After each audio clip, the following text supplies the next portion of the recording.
Boa noite, povo de Deus, graça e paz. Vamos então, meus irmãos, para mais um estudo aí do Evangelho de João, né? O texto hoje é João 8, do versículo 22 ao versículo 30. Eu vou estar lendo.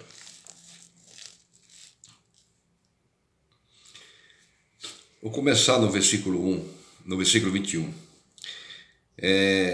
De outra feita lhes falou, dizendo: Vou retirar-me e vos me procurareis, mas procurareis no vosso pecado. Para onde eu vou, não podes ir. Aí sim, versículo 22. Então diziam os judeus: Terá ele acaso intenção de suicidar-se? Porque diz: Para onde eu vou, vós não podeis ir. E prosseguiu: Vós sois de baixo, eu sou lá de cima. Vós sois deste mundo, e eu deste mundo não sou. Por isso eu vos disse que morrereis em vossos pecados. Porque se não credes que eu sou, morrereis em vossos pecados. Então lhe perguntaram: Quem és tu? Respondeu-lhes Jesus: Quem é que desde o princípio vos tenho dito? E muitas coisas tenho para dizer a vosso respeito e vos julgar. Porém, aquele que me enviou é verdadeiro, de modo que as coisas que lhe tenho ouvido, essas digo ao mundo. Eles, porém, não atinaram que lhe falava do Pai. Disse-lhes, pois, Jesus: Quando levantardes o Filho do Homem, então sabereis que eu sou, e que nada faço por mim mesmo, mas falo como o Pai me ensinou. E aquele que me enviou está comigo, não me deixou só, porque eu faço sempre o que lhe agrada. Ditas estas coisas, muitos creram nele. Amém? Que o Senhor nos abençoe com esse texto, irmãos, onde fala aí da dureza do coração, né? Então o debate continua, como temos visto aí em lições anteriores, acerca da luz do mundo, por exemplo, foi a última lição, como diz aí o versículo 12, né? De novo ele falava, Jesus dizendo: Eu sou a luz do mundo. E no versículo 13 ele fala do seu testemunho. E vai indo aí na sequência, não é? Ele diz que vai se retirar, e aquele povo não entende que ele está falando da sua morte, e vai ressuscitar e ir para o céu. Né? E Jesus diz: Vocês não podem ir por quê? Por conta do pecado. Porque quem recebe o perdão do pecado, para onde Jesus foi, aquele que é perdoado também irá. Não é? Como diz a Bíblia, ele foi, abriu o caminho, está lá, e logo em seguida a igreja também vai para lá, né? Então Jesus vem revelando aí, né? Se revelando pouco a pouco, através da sua palavra, através dos seus milagres, vem se revelando, e muitos creem, outros não creem, né? Então vamos ver algumas lições aí desse texto lido então. Primeiro, irmãos, a evidência da incredulidade. Registra aqui no versículo 25. Então lhe perguntaram: Quem és tu? Respondeu-lhe Jesus: Que é que desde o princípio vos tenho dito, né? Aqui está a evidência da incredulidade por parte do povo, quando não se acredita na verdade, sempre faz a mesma pergunta, né? Então, quem és tu? Aquele povo pergunta para Jesus. Quem és tu? Já tenho dito para vocês quem eu sou. Já tenho dito, né? Eu e o Pai somos um, meu Pai que me enviou, eu tenho dito, e vocês não estão acreditando. Mas o incrédulo sempre faz a mesma pergunta, não é? Ou seja, pergunta já aquilo que sabe, como se na esperança que recebesse uma palavra, uma confirmação da sua incredulidade. recebesse alguma palavra que fosse de encontro com a sua incredulidade, como trazendo ali um aval, né, para a sua incredulidade. Então os incrédulos estão sempre fazendo perguntas, né, na expectativa que venha alguma resposta que confirme a razão de sua incredulidade. E é o que acontecia com aquele povo, né? Perguntando a Jesus: quem és? Eles já sabiam, Jesus já havia dito, mas sempre na intenção de que viesse uma resposta que confirmasse a sua falta de fé, né? E assim, no mundo cristão sempre há quem tenha conhecimento e tem conhecimento, mas não pratica. Sempre há em um mundo que se diz cristão pessoas que dizem ter conhecimento e muitas vezes até revelam ter conhecimento, mas não praticam, não põem em prática. Sabe quase tudo, mas não pratica, né? Conhecer as Escrituras, conhecer a palavra de Deus e não praticar leva para um juízo ainda maior e mais sério, né? Veja o que diz Jesus em Mateus 11, 24. Mateus 11, 21, 24, diz assim o Senhor: ai de ti, Corazim, ai de ti, Betsaida. Essas duas cidades, ali onde Jesus estava realizando milagre, pregando, ensinando, né? Ai de ti, Corazim, ai de ti, Betsaida, porque se Tiro e Sidom, ou seja, duas cidades onde não presenciaram, né, os milagres, não tiveram conhecimento acerca de Jesus. Então veja bem, Jesus está colocando aqui duas cidades onde se operou o milagre, onde Jesus operou o milagre, e duas cidades onde não tinha esse conhecimento. Veja como Jesus diz: ai de ti, Corazim, ai de ti, Betsaida, porque se em Tiro e em Sidom se tivesse operado os milagres que em vós se fizeram, há muito elas teriam se arrependido com pano e saco de cinza. Pano e saco de cinza seria uma expressão de se humilhar, de humilhação, né? Versículo 22. Contudo, vos digo, no dia do juízo haverá menos rigor para Tiro e Sidom, aqueles que não tiveram conhecimento, do que para vós os outros, né? Então, o que Jesus está ensinando aqui: conhecer a palavra e não pôr a palavra em prática, essa pessoa vai ter um juízo mais rigoroso do que aquele que não conheceu. Por isso, é interessante conhecer a palavra e praticar. Os fariseus aqui, eles não praticavam, porque se eles praticassem, dava crédito à palavra de Jesus Cristo e aceitava ele como Senhor, como Salvador e como Filho de Deus, né? Então, aí na sequência, Jesus diz aí, e ele traz o julgamento. Ele fala de julgamento no versículo 26. Mas coisas tenho para vos dizer a vosso respeito e vos julgar. Porém, aquele que me enviou é verdadeiro, de modo que as coisas que dele tenho ouvido, essas digo ao mundo. Então Jesus fala do julgamento, porém não agora, né? Porém não agora, mais tarde. Agora é o tempo de falar, é o tempo de ensinar as pessoas, né? Aprendemos assim, irmãos, que não temos que exigir que dê ouvido à nossa pregação. Nós temos só que falar, temos só que anunciar o Evangelho. Jesus aqui não obrigou a ninguém a ouvi-lo. Em outra situação, Jesus disse: quem quiser me seguir, né? Quem quiser me seguir. Então, o que Jesus, a sua palavra nos aconselha como igreja e como pessoas responsáveis de anunciar o Evangelho, é apenas falar o Evangelho. Evidentemente, devemos ter um bom testemunho, obviamente, né? Mas devemos falar. Não podemos exigir que as pessoas creiam no Evangelho e aceitem Jesus. Devemos só falar. O que o Senhor diz é: fala, apenas fala.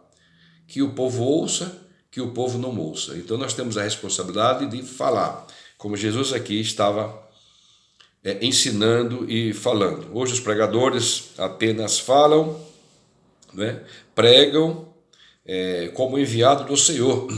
Como diz Paulo lá em 2 Coríntios 5:20, diz assim: De sorte que somos embaixadores em nome de Cristo, como se Deus exortasse por nosso intermédio. Em nome de Cristo, pois, rogo-vos que vos reconcilieis com Deus. Então, a igreja, nós somos embaixadores de Deus, nós estamos aí representando Deus, falando de Deus, para que haja uma reconciliação entre o ser humano e Deus, porque o ser humano ficou como inimigo de Deus por conta do pecado, se rebelou contra Deus, né? Por conta do pecado, e ficou na condição de inimigo de Deus. Então, a palavra de Deus, ela tem essa intenção de fazer com que as pessoas se reconciliem com Deus. Então, nós temos um evangelho, pregamos o evangelho, anunciamos o evangelho de reconciliação. Esse é o foco do evangelho, reconciliar o ser humano com Deus, porque a maioria das pessoas não tem essa consciência, que estão na condição de inimigas de Deus, não tem essa consciência por conta do pecado. Então, nós somos como aí embaixadores de Deus para anunciar a reconciliação com Deus. Esse é o nosso foco. Quem der ouvido à mensagem se reconcilia com Deus. Quem não der ouvido não se reconcilia com Deus, fica na condição de inimigo de Deus. Então, estamos vivendo a época de falar do amor de Deus, falar do amor de Cristo, falar da salvação, falar dessa reconciliação do ser humano com Deus. Às vezes essas palavras são aceitas, outras vezes não são aceitas. Depende do coração do ouvinte.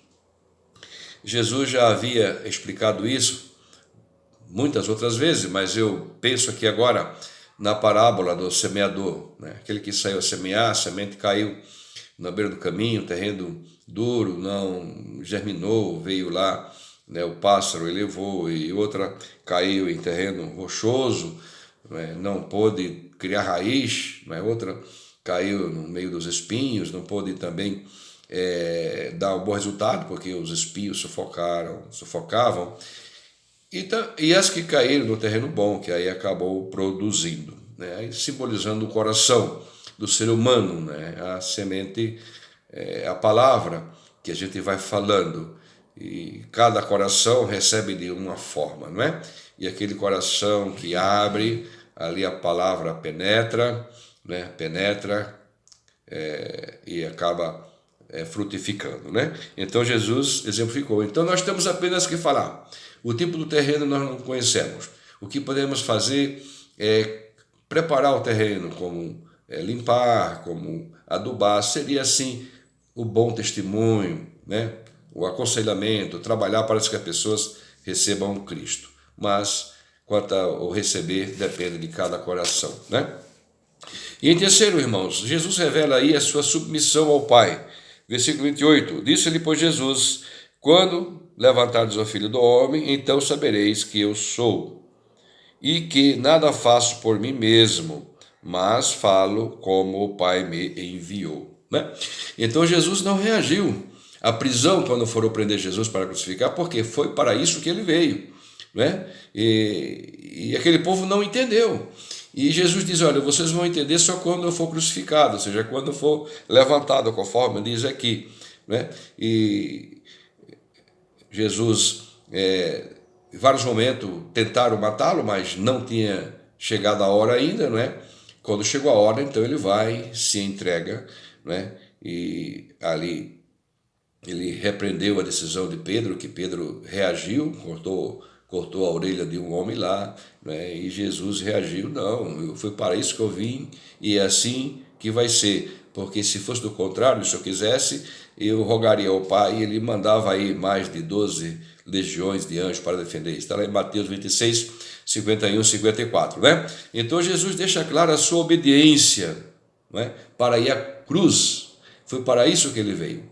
Ele veio para morrer por conta dos nossos pecados, né? Então ele veio para fazer a vontade do Pai, ou seja, a salvação dos seres humanos. Foi para isso que ele veio e isso ele cumpriu. E por fim, irmãos, Jesus nos dá aqui uma grande lição também de obediência no versículo 29. Diz assim, aquele que me enviou está comigo. Quem? O Pai. não me deixou só, porque eu faço sempre o que lhe agrada. Jesus não ficaria só, não ficou só porque fazia a vontade do Pai. Ou seja, só teremos a presença do Pai fazendo a sua vontade, né? Então aí alguém pode dizer, não, sempre temos a presença do Pai porque Ele está conosco no seu Espírito, lá dentro de nós. Sim, isso é fato, mas quando digo presença do Pai, presença dos nossos planos, presença nos nossos projetos, nas nossas intenções, não é? Então Deus só vai estar presente no nosso trabalhar se nós estivermos de acordo com a sua vontade. Se não estivermos fazendo a sua vontade, do Pai, não podemos contar com a sua companhia. Conforme diz lá Amós 3:3, andarão dois juntos em um caminho, se não estiverem de comum acordo, né? Então precisa ter acordo para caminhar junto. E o Senhor precisa estar de acordo com a nossa atitude para que Ele vá junto.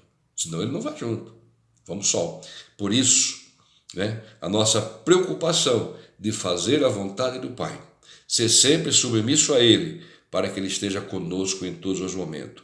A sensação de desprezo, né, pode ser desobediência. De repente a pessoa se sente desprezada, vazio de Deus. Jesus está lá, através do seu Espírito. Mas se a pessoa aí se sente vazia, desprezada, né, isso é desobediência. Pode ser desobediência, né? Então a evidência de se crer em Jesus é o quê? A obediência. A obediência. Pode-se dizer que crê em Jesus à vontade, mas se não obedecer, não confirma essa palavra, né? Eu digo, eu creio em Jesus. O que é que vai confirmar a minha palavra, que de fato eu creio em Jesus? É a minha obediência. Não adianta nada dizer que crer e não obedecer, né? A obediência é que confirma, né, que de fato cremos em Jesus, né? É na obediência que podemos contar com a sua presença, contar com a sua companhia. Só na obediência. Numa outra forma, né, de atrair Jesus, de atrair as suas bênçãos, de atrair os seus ensinos e a sua companhia, se não for através da obediência. É só através da obediência que podemos contar com a presença de Jesus na nossa vida, nos nossos planos, nos nossos objetivos, só obedecendo a Jesus. Disse Jesus, o Pai está comigo sempre. Não me deixa só, porque eu sou obediente. Ou seja, porque eu faço aquilo que lhe agrada. O Senhor está sempre com aquele que faz o que lhe agrada. Então a palavra de Deus nos ensina daquilo que Deus se agrada, daquilo que Deus não se agrada. Vivamos para agradar a Deus e assim contar com a sua presença em nossas vidas, em nossos planos, né, em nossos projetos. E que seja assim, e que Deus nos abençoe. Amém?